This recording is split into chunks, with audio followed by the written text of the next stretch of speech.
How do black holes get so big? And what are they doing at the center of galaxies?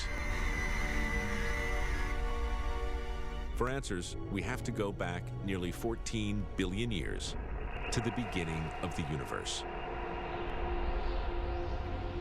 Back then, the universe was filled with clouds of gas from the Big Bang.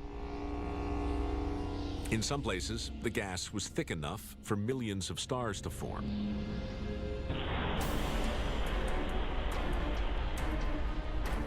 Most of these new stars were supermassive. They burned hot and fast, and then exploded, creating lots of black holes.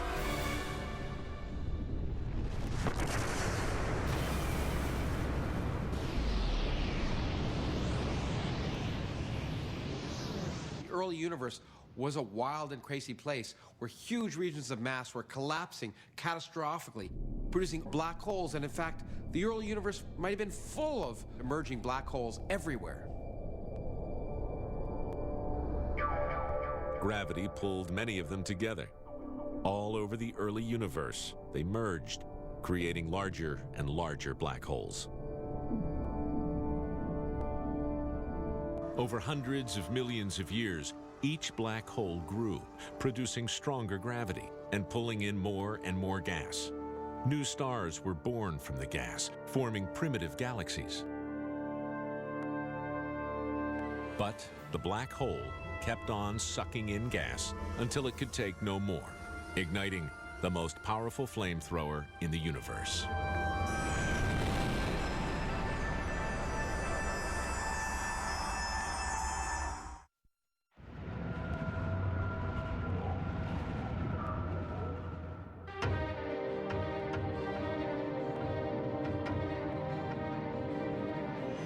A young galaxy is a vast cluster of stars, stars that formed from clouds of gas.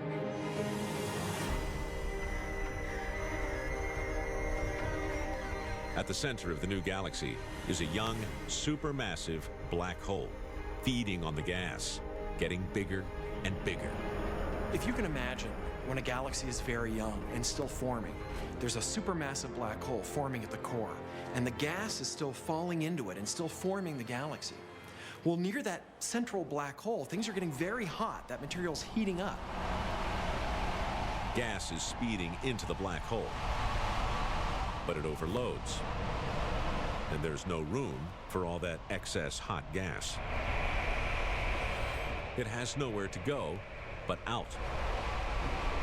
It's blasted into space in huge jets of energy.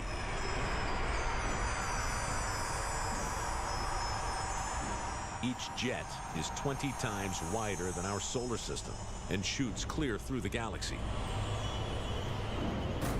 The supermassive black hole has ignited a quasar. Quasars are literally the brightest objects in the universe. They're so intense they can outshine an entire galaxy. This is a real photograph of a real quasar in the galaxy M87, 50 million light years away.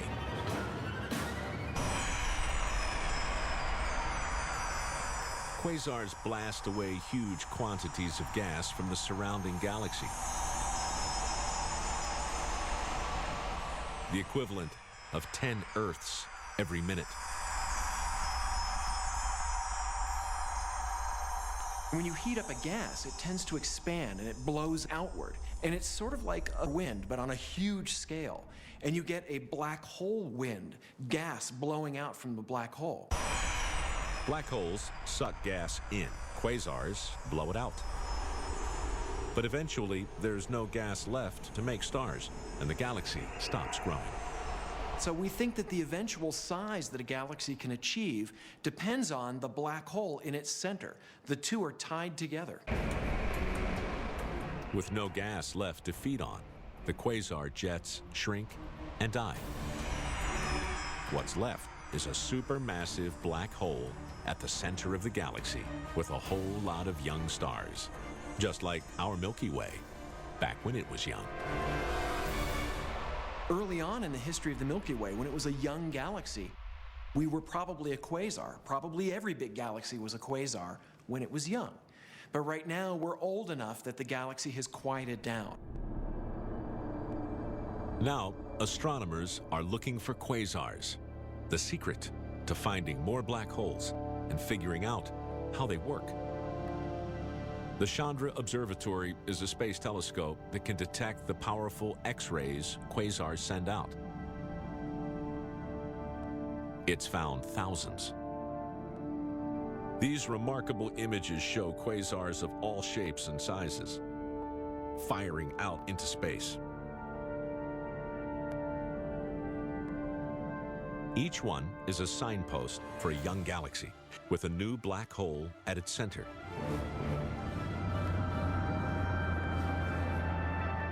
These quasars will eventually calm down as their galaxy matures and takes its final shape.